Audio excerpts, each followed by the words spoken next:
ব্যক্তি ইলমে দিন শিক্ষা করতে যেতে যেতে রাস্তাতে মেরে যায়, এখনো ইলমে দিন শিক্ষার জায়গায় পৌঁছায়নি, প্রতিষ্ঠানে পৌঁছায়নি, মহান রব্বুল আলামিন তাকে শহীদের দরজা দান করে। জোরে বল সুবহানাল্লাহ। রাস্তায় মারা যায়, তাকে শহীদের দরজা দান করে। আর ওই ব্যক্তিকে যখন দাফন করা হয় কবরস্থানে, ইলমে দিন শিক্ষা করার নিয়াত করার কারণে, তালবে ইলম অবস্থায় মারা যাওয়ার কারণে, ইলমে দিন শিক্ষা করতে গিয়ে রাস্তায় মারা যাওয়ার কারণে তার যেখানে কবর দাফন করা হয়, তার কবরের ডান দিকের 40টি কবর, বাম দিকের 40টি কবরের আযাব আল্লাহ তাবারাক ওয়া তাআলা তার কবর হওয়ার বরকতে উঠিয়ে নেয়। জোরে বল সুবহানাল্লাহ। এটা কার? যে শিক্ষার নিয়াত করলো,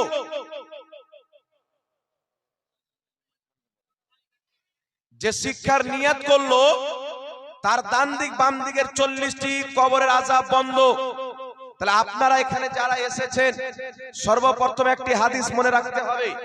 রাসূল করিম সাল্লাল্লাহু আলাইহি ওয়াসাল্লাম বলেন, ইন্নামাল আমালু বিন্নিয়াত, প্রত্যেক আমলের ফল হচ্ছে তার নিয়তের উপরে।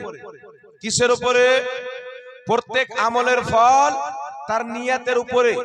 এখানে অনেক কেউ এসেছেন, আপনাদের নিয়ত আছে আমি জালসা শুনতে যাচ্ছি, কিছু শিখবের কারণে।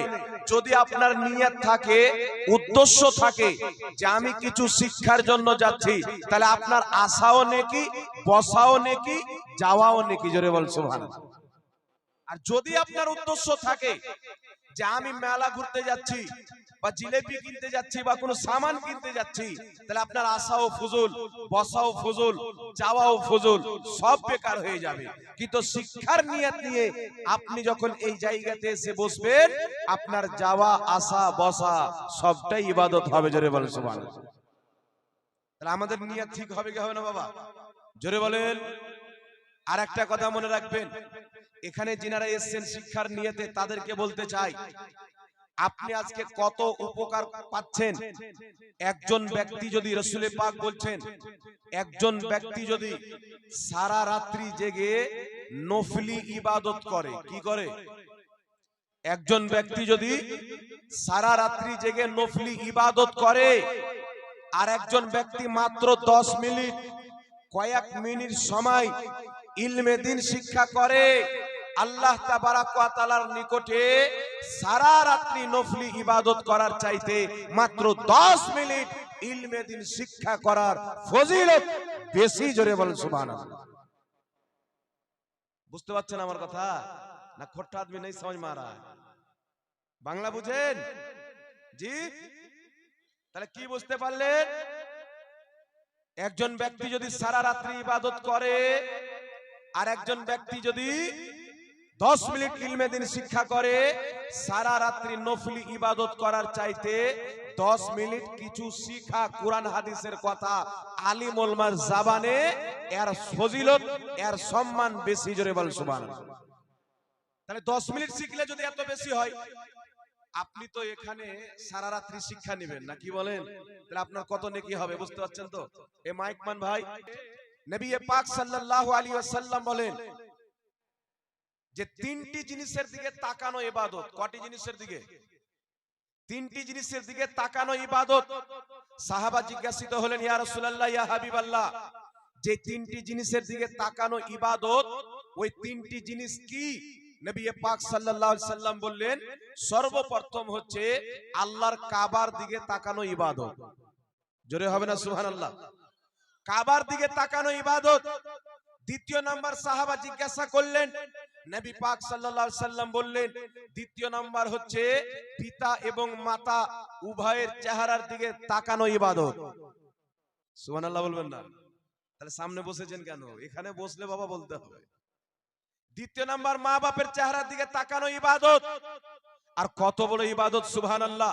রাসূল পাক বলছেন, কোন বান্দা যদি কোন সন্তান যদি মহাব্বতের নজরে, প্রেমের নজরে, ভালোবাসার নজরে নিজের পিতামাতার চেহারার দিকে একটি বার তাকায়, রাসূল আমার বলছেন তাকে একটা কবুল হজের সওয়াব দেওয়া হবে। সাহাবা বলছেন হুজুর কেউ যদি দুইবার তাকায়, রাসূল আমার বলছেন দুটি কবুল হজের সওয়াব দেওয়া হবে। কেউ যদি তিনবার তাকায়, তিনটি কবুল হজের সওয়াব দেওয়া হবে। তার কারণে রাসূল পাক বলছেন এক নাম্বার কাবার দিকে তাকানো ইবাদত, দ্বিতীয় নাম্বার মা বাপের চেহারার দিকে তাকানো ইবাদত, তৃতীয় নাম্বার রাসূল পাক বলছেন সুন্নি আলিম ওলামার চেহারার দিকে তাকানো ইবাদত। জোরে বলেন সুবহানাল্লাহ। তাহলে আপনি এখানে যতক্ষণ বসে থাকবেন অনেক রকমের মাওলানাকে দেখবেন, না কি বলেন, আলিম ওলামার বয়ান শুনবেন। রাসূল পাক বলছেন যেই ব্যক্তি আলিমের মজলিসে বসলো ওই ব্যক্তি আমি রাসূলের মজলিসে বসলো। জোরে বলেন সুবহানাল্লাহ। কারণ আলিম নিজের পক্ষ থেকে কিছু বলবে না, যা বলবে আল্লাহ আল্লাহ রাসূলের পক্ষ থেকে বলবে। জোরে বলেন সুবহানাল্লাহ। দুটি পথের কথা বলেছেন, কটি পথ? জোরে বলেন, এই আমার দিকে তাকান, কটি পথ? দুটি পথ। আল্লাহ বলছেন একটি হচ্ছে সঠিক পথ, একটি বেঠিক। একটি পথ যেটি পথ ভ্রষ্টদের, আরেকটি রাস্তা হচ্ছে যে রাস্তাটা হচ্ছে হেদায়েত প্রাপ্ত বান্দাদের রাস্তা। তারা কারা? আমার আল্লাহ বলেছেন আনআমাল্লাহু আলাইহিম মিনান নাবিয়িনা ওয়াস সিদ্দিকিনা ওয়াস শুহাদা ওয়াস সালিহিন। আল্লাহ পাক বলছেন নবীদের রাস্তা আমি আল্লাহর রাস্তা, সাহাবীর রাস্তা আমি আল্লাহর রাস্তা, শহীদদের রাস্তা আমি আল্লাহর রাস্তা, পীর পয়গম্বরদের রাস্তা আমি আল্লাহর রাস্তা। জোরে বলেন সুবহানাল্লাহ।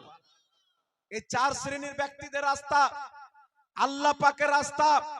তারপরে চলে আসেন পথভ্রষ্টদের একটা রাস্তা রয়েছেন।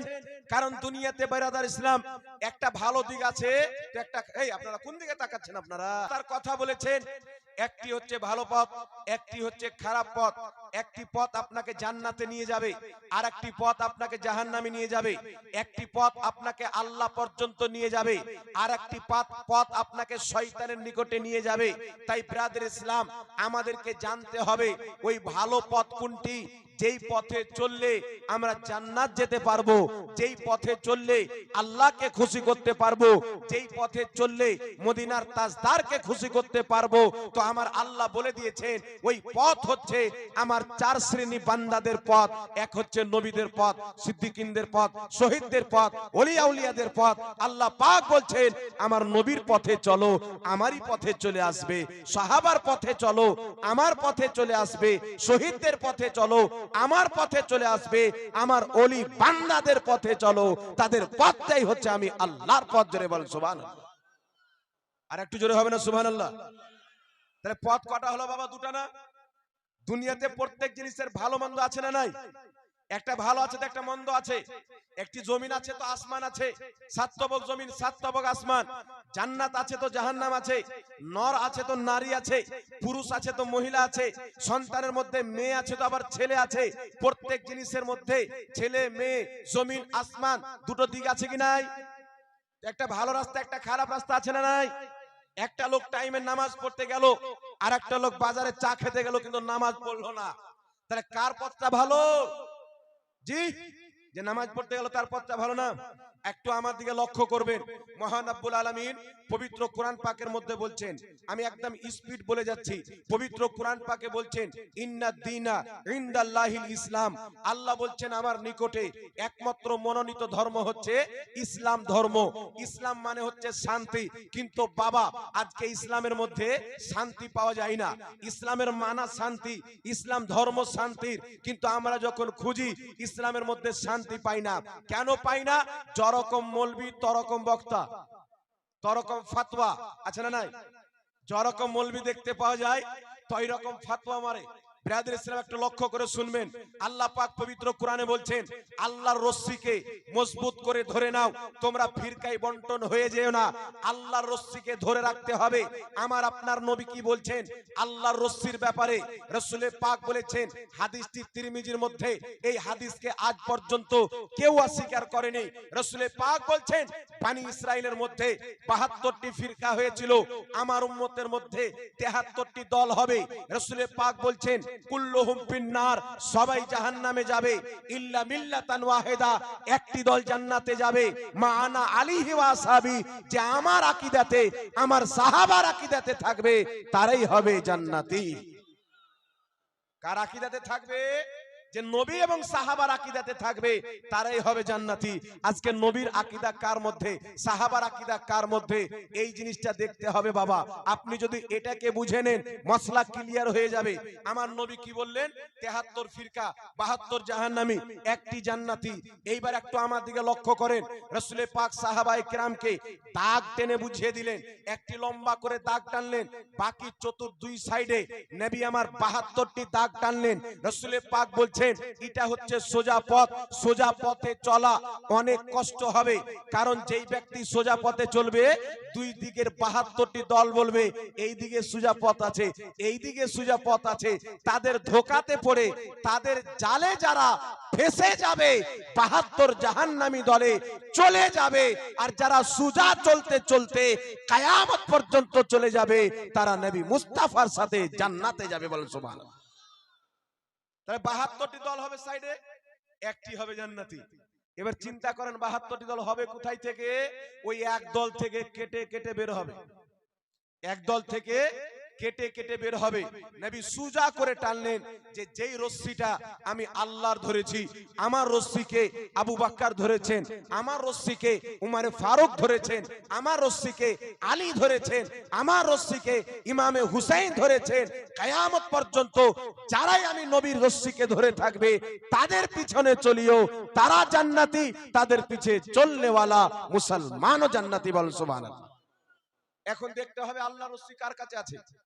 নবী পাক যে বলেছেন 73 ফিরকা হবে, সব জাহান্নামে, একটি জান্নাতে।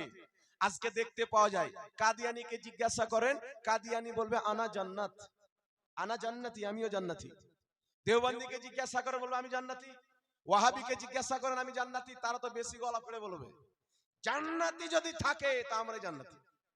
বাংলাদেশে একটা মদখোর মৌলবি আছে, মদ না খেয়ে মদখোর, কাজ্জাব বিন ইহুদির নাম আপনারা শুনেছেন কিনা আল্লাহ পাক জানে। আব্দুর রাজ্জাক বিন ইউসুফের নাম। একটা লোক যদি মাতাল হয়ে যায় মদ খেয়ে, ওর মতন ভুলভাল বকে না, এ না খেয়ে ভুলভাল বকে।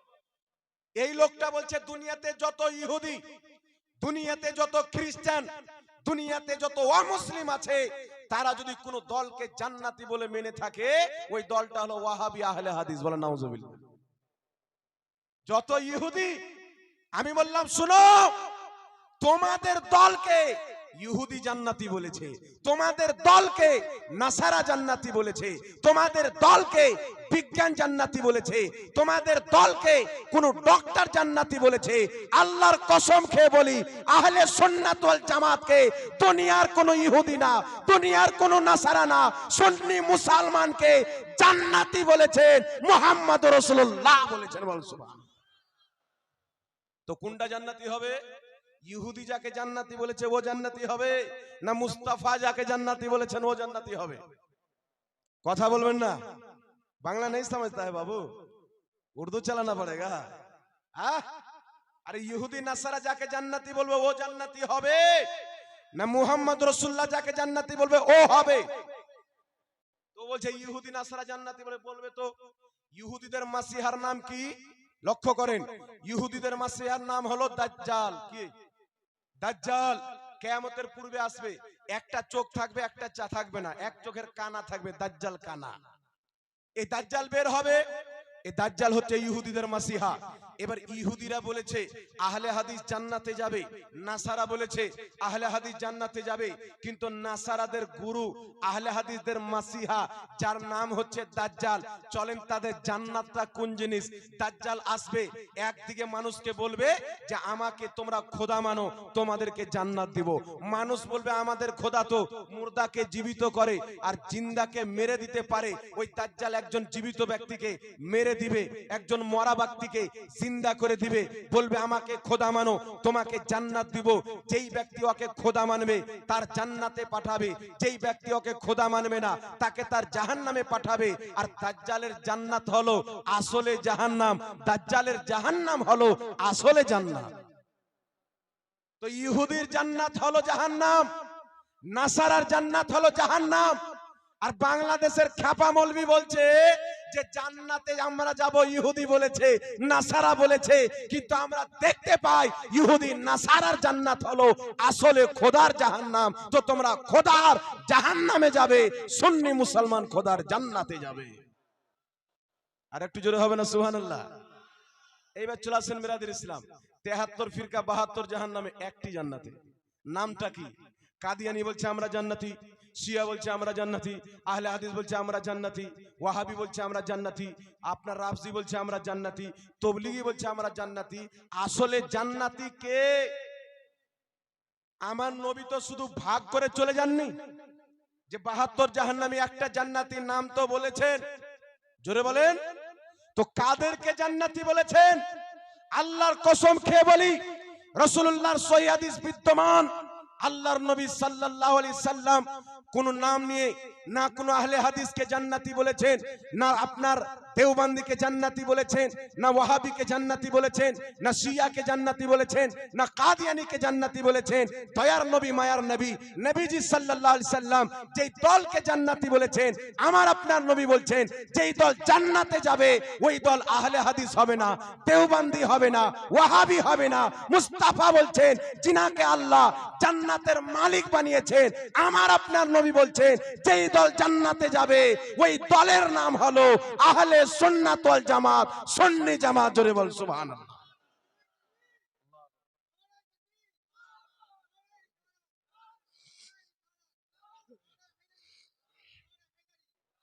তো আমার নবী নাম বলে দিয়েছেন, তার কারণে আহলে হাদিস বলে পরিচয় দেওয়া বিদআত, দেওবন্দি বলে পরিচয় দেওয়া বিদআত, শিয়া বলে পরিচয় দেওয়া বিদআত, লামাযহাবি বলে পরিচয় দেওয়া বিদআত। তার কারণে আমরা আহলে সুন্নাত ওয়াল জামাত, আমাদের পরিচয় হলো সুন্নি মুসলমান। জোরে বলেন সুবহানাল্লাহ। নবীর দেওয়ার নাম আমরা নিয়েছি, সুবহানাল্লাহ হবে না?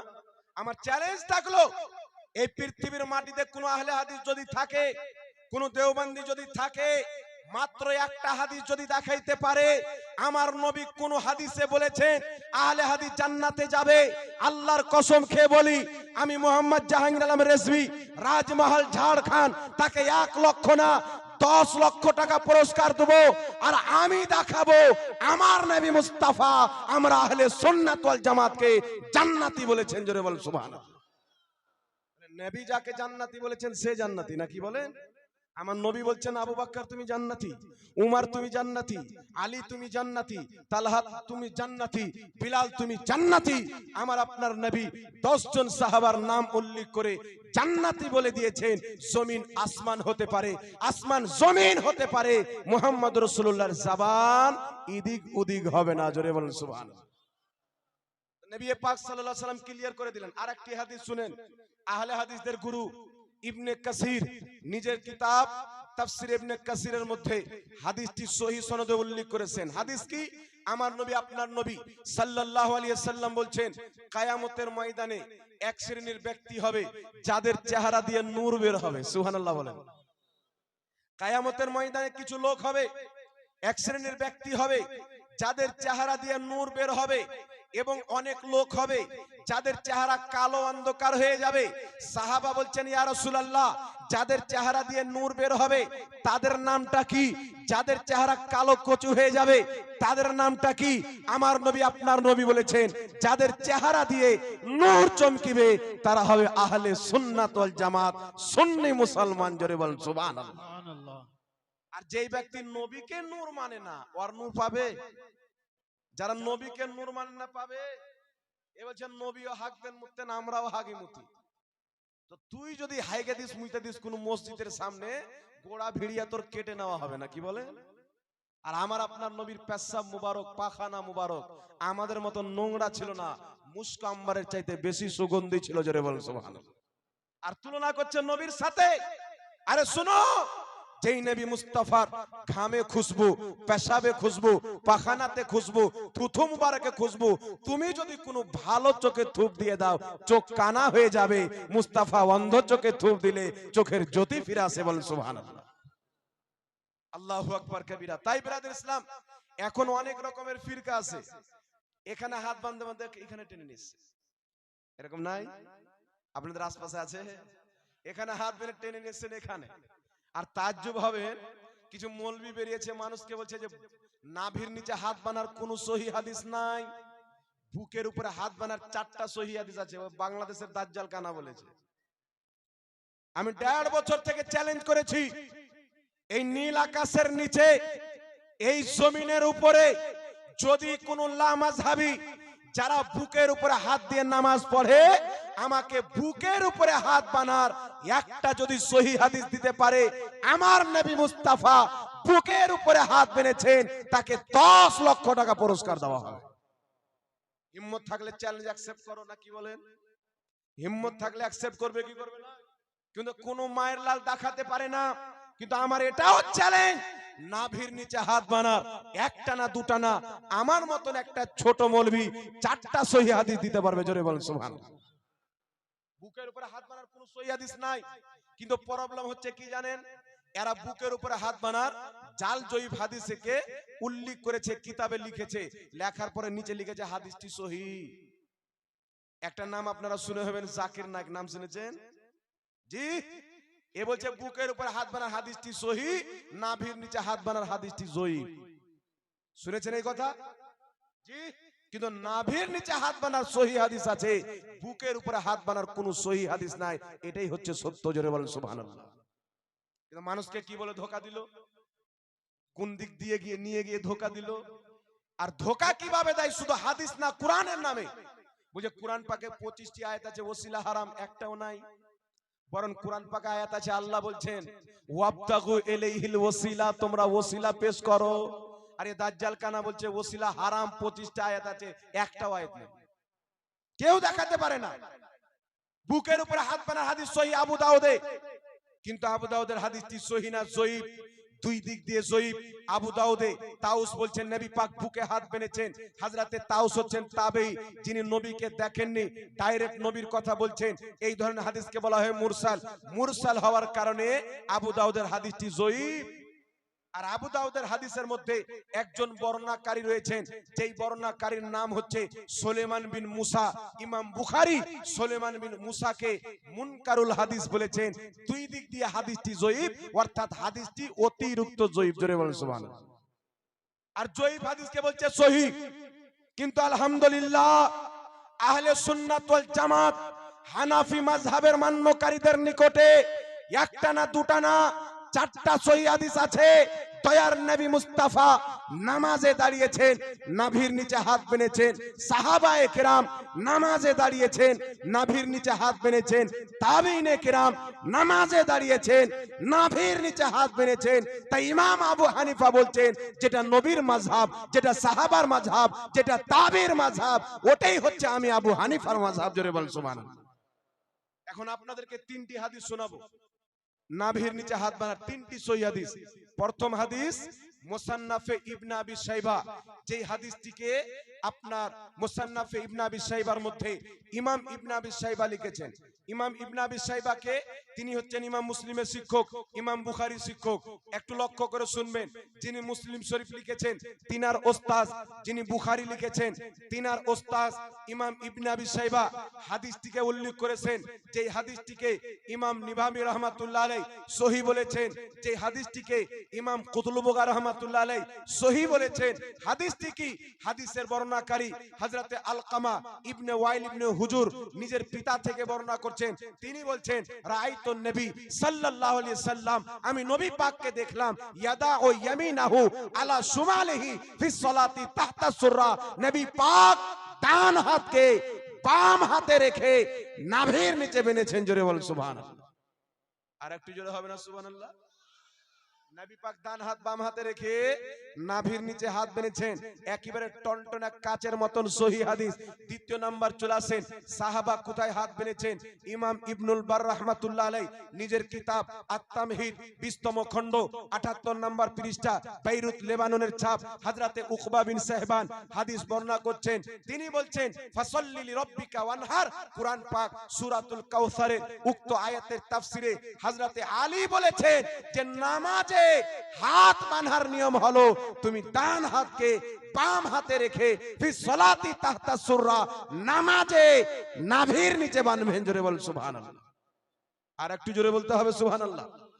তাহলে নামাজে হাত কোথায় বানবো? বুকের উপরে না নাভির নিচে? জোরে বলেন। নবী বানছেন নাভির নিচে, সাহাবা বানছেন নাভির নিচে। বিশ্ববিখ্যাত তাবি যিনি নিজের চোখে সাহাবাকে দেখেছেন, হযরতে ইব্রাহিম নাখঈ রাহমাতুল্লাহ আলাইহি, তিনার হাদিস কোন কিতাব? মুসান্নাফে ইবনে আবি শাইবা, হাদিস নাম্বার 3939। ইব্রাহিম নাখঈ বলছেন নামাজে হাত বাঁধার নিয়ম হলো ডান হাতের কবজি বাম হাতের কবজির উপরে রেখে ফি সলাতি তাহতা সুররা, নামাজে নাভির নিচে বাঁধতে হবে। তাই ইমামে আযম আবু হানিফা বলছেন নবী নাভির নিচে হাত বেঁধেছেন, সাহাবা নাভির নিচে হাত বেঁধেছেন, তাবেঈন নাভির নিচে হাত বেঁধেছেন। আমি আবু হানিফার মাযহাব হলো নামাজে নাভির নিচে হাত বাঁধা হচ্ছে সুন্নাত। জোরে বলেন সুবহানাল্লাহ। কালকে কোন ঈমান চোর আসবে, আপনাকে বলবে যে নাভির নিচে হাত বাঁধার কোনো সহিহ হাদিস নাই, তাহলে কন্টাক্ট আমাদের সাথে করতে হবে। বুঝতে পারছেন? মানে পোস্টমর্টম সবার দ্বারাই সম্ভব না। জ্বর হয়েছে, গ্রামে যাবেন, ডক্টরের কাছে জ্বর হয়েছে, ওষুধ দিয়ে দিবে, পেটে লাগছে ওষুধ দিয়ে দিবে, পারবে কি পারবে না? কিন্তু যখন কোনো অপারেশনের খবর আসবেন মালদা, দিশাহারি না কি বলেন, সনস্কান, এরকম হসপিটালে যেতে হবে না কি বলেন? তার কারণে আপনাকে কেউ যখন বলবে নাভির নিচে হাত বাঁধার হাদিস নাই, বলে বেটা চলাই একবার বস। কোথাকার আছে বলে বুকের উপরে, বলে 10 লাখ টাকা পাবে যদি জাহাঙ্গীর মৌলভীর সাথে বসে যাস। ওকে ওই দিনই দেখবেন, আর বেঁচে থাকা অবধি আর দেখতে পাবেন না। বুঝতেন? আমাদের নাম নিলে ওদের উজু ভেঙে যায়। আমাদের নাম নিলে শুধু উজু ভাঙে না, আমাদের নাম নিলে ওরা আরো যে কি ভেঙে যায় আল্লাহ পাক জানে। তার কারণে বিরাদর ইসলাম, বুকের উপরে হাত বাঁধার কোনো সহিহ হাদিস নাই। যদি থাকে, বাংলার মাটিতে কোন আহলে হাদিস যদি নিজের অরিজিনাল বাপের সন্তান থাকে, একটা হাদিস দেখাক না দেখি, না কি বলেন? হিম্মত থাকলে আমার বক্তব্যের প্রতিবাদ করে দেখাও। যেমন বুকের উপরে হাত নবী পাক বেঁধেছেন, সহিহ হাদিসে আছে। কিয়ামত তো আসতে পারে, দেখাতে পারে না, কিন্তু সুন্নি মুসলমান দেখাবে নাভির নিচে হাত বাঁধতে হবে। জোরে বলেন সুবহানাল্লাহ। এবার চলে আসেন বিরাদর ইসলাম, নামাজে নাভির নিচে হাত বাঁধলাম। এবার আপনাদের সম্মুখে একটু এগিয়ে যাই। নামাজে আমরা যে আমিন বলি, আসতে বলি না? জোরে বলেন। কিছু লোক আবার জোরে বলে। আপনাকে কেউ হাদিস দিতে পারে, একটি কথা মনে রাখবেন, নবী পাক সাল্লাল্লাহু আলাইহি সাল্লাম আমিন জোরে বলেছেন, আস্তেও বলেছেন। জোরে বলারও হাদিস আছে, আস্তে বলারও হাদিস আছে। ইমাম বদরুদ্দিন আইনি বুখারী শরীফের সারা উমদাতুল কারির মধ্যে লিখেছেন, অনেক সাহাবায়ে কেরামও বলেছেন, কি বলেছেন? আমার নবী, আপনার নবী সাল্লাল্লাহু আলাইহি সাল্লাম এই জন্য জোরে আমিন বলেছেন যেন সাহাবায়ে কেরাম জেনে নেয় যে নামাজের মধ্যে ওয়ালা দল্লিন বলার পরে আমিন বলতে হয়। ওয়ালা দল্লিন বলার পর আমিন বলতে হয়, এটা যেন সবাই জেনে নেয়। বুখারীর মধ্যে হাদিস, রাসূল পাক বলছেন, ইমাম যখন বলবেন ওয়ালা দল্লিন কুলু আমিন, তোমরা সবাই আমিন বলো। নবী পাক বলছেন, যেই ব্যক্তি আমিন ওয়ালা দল্লিন যখন ইমাম বলবে তোমরা আমিন বলো, তোমাদের আমিন আর ঈমানের আমিন বলা, তোমাদের আমিন আর ফেরেশতার আমিন বলা যদি এক হয়ে যায়, আল্লাহ তোমাদের মাগফিরাত করে দেবে। বলেন সুবহানাল্লাহ। নবী পাক বলছেন, ইমাম যখন ওয়ালা দল্লিন বলবে তোমরা আমিন বলো। কেন? রাসূল পাক বলছেন ওই সমাতে ফেরেশতাও আমিন বলে থাকে, ওই সমাতে ফেরেশতাও আমিন বলে থাকে, তোমরাও আমিন বলো। তোমাদের আমিন আর ফেরেশতার আমিন যদি এক হয়ে যায়, আল্লাহ তোমাদের মাগফিরাত করে দিবেন। আচ্ছা বলেন তো ভাই, আমরা ফেরেশতার আমিন শুনতে পাই, ফেরেশতা জোরে আমিন বলেন, আস্তে আমিন বলে? এই জোরে বলেন, জোরে বলেন, আস্তে বলে? তাহলে ফেরেশতার মতন আমিন কাদের হয়? যারা আমিন বলে চিল্লাই না, যারা আস্তে আমিন বলে। কাদের ফেরেশতার মতন হয়? যারা আস্তে আমিন বলে। তো নবীর হাদিস অনুযায়ী যারা আস্তে আমিন বলে তাদেরই গুনাহ ক্ষমা হয়। আল্লাহু আকবার কবিরা। একটু ধ্যান দিয়ে শুনবেন, আবু দাউদে হাসান পর্যায়ের হাদিস, নবী পাক জোরে আমিন বললেন। ইমাম বদরুদ্দিন আইনি বুখারী শরীফের সারা উমদাতুল কারির মধ্যে লিখছেন, নবী পাক এই জন্য জোরে আমিন বলেছেন যেন সাহাবায়ে কেরাম জেনে নেয় ওয়ালা দল্লিনের পরে আমিন বলতে হয়। যখন সাহাবায়ে কেরাম আমিন বলা শিখে নিলেন, সারা জীবন আমার নবী, আপনার নবী আস্তে আমিন বলেছেন। হাদিসটি নিয়ে